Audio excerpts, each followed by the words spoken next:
Ladies and gentlemen, the very word secrecy is repugnant in a free and open society, and we are, as a people, inherently and historically opposed to secret societies, to secret oaths, and to secret proceedings.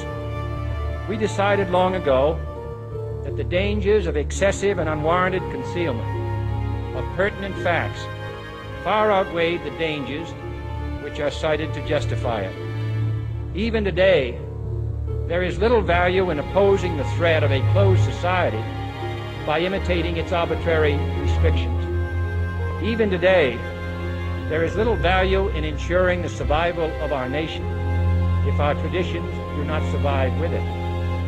And there is very grave danger that an announced need for increased security will be seized upon by those anxious to expand its meaning to the very limits of official censorship and concealment. That I do not intend to permit to the extent that it's in my control.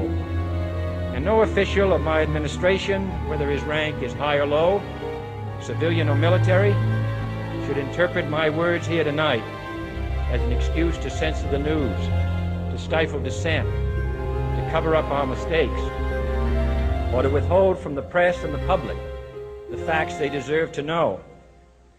For we are opposed around the world by a monolithic and ruthless conspiracy that relies primarily on covert means for expanding its sphere of influence, on infiltration instead of invasion, on subversion instead of elections, on intimidation instead of free choice, on guerrillas by night instead of armies by day.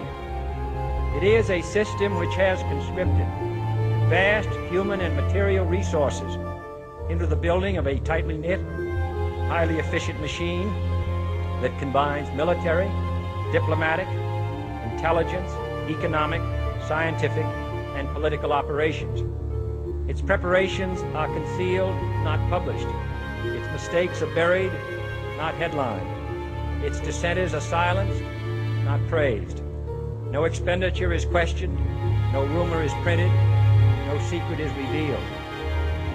No president should fear public scrutiny of his program, for from that scrutiny comes understanding, and from that understanding comes support or opposition, and both are necessary.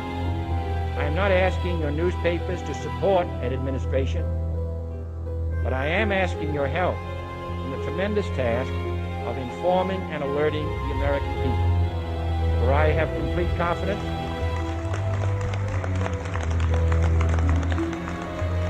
in the response and dedication of our citizens whenever they are fully informed. I not only could not stifle controversy among your readers, I welcome it. This administration intends to be candid about its errors.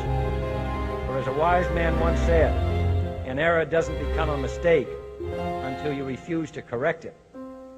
We intend to accept full responsibility for our errors, and we expect you to point them out when we miss them. Without debate, without criticism, no administration and no country can succeed, and no republic can survive.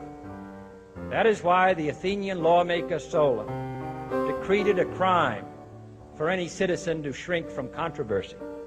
And that is why our press was protected by the First Amendment, the only business in America specifically protected by the Constitution, not primarily to amuse and entertain, not to emphasize the trivial and the sentimental, not to simply give the public what it wants, but to inform, to arouse, to reflect, to state our dangers and our opportunities, to indicate our crises and our choices, to lead, mold, educate, and sometimes even anger public opinion.